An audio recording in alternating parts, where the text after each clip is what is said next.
Banded standing fire hydrants. So you're going to start by putting a circle band around both your legs, raise it just above the knees.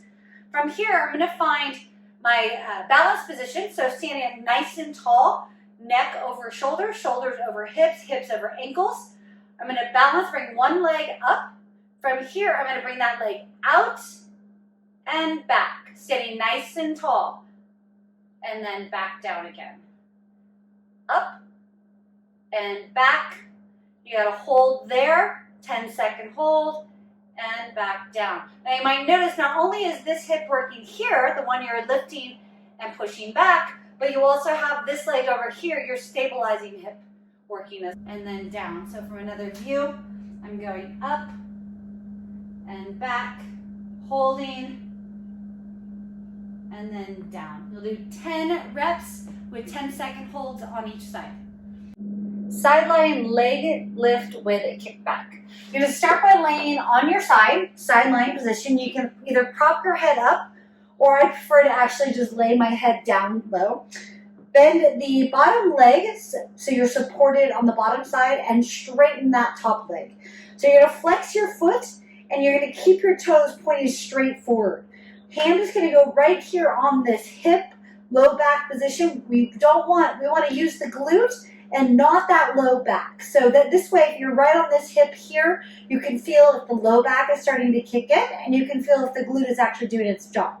So from here, we're going to engage the lower abdominals to support our body, lift that leg up, and then kick it back to the back side and hold.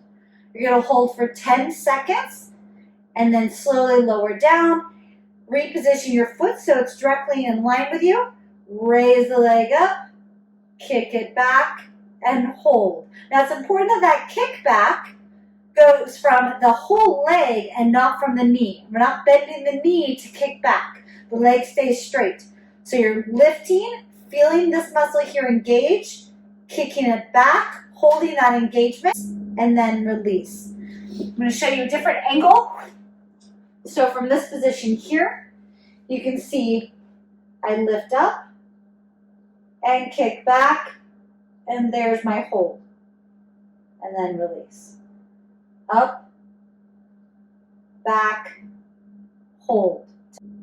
So single leg balance, or also known as tip at the hip. We're going to stand up nice and tall, neck stacked over shoulders, shoulders over hips, hips over ankles. Find your balance on one leg, making sure to keep those hips level. So we don't want the hips to cock to one side there or this side here. And then as we hinge forward, we want to make sure that the hips are remaining level. So the hip bones are facing forward in this position here. As we hinge forward or bend forward with a nice flat back, these hip bones are going to remain facing forward. So what I mean by that is don't let the hips, as we go forward, open up this way. We're going to keep the back nice and flat. We're going to hinge forward here, extend the leg back. You can either use your hands right here to keep a nice flat active back, or as you become more confident in this move, as you hinge forward and kick that leg back, you could also reach those arms forward here. And then you pull them back in as you stand up. Hinging forward, reaching forward, and then back up. So from a side view, I'll use the other leg.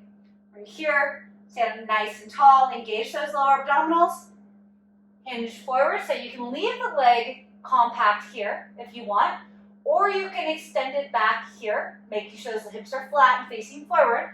So there's one way or the other way, reaching as you extend the leg back, and then coming back in.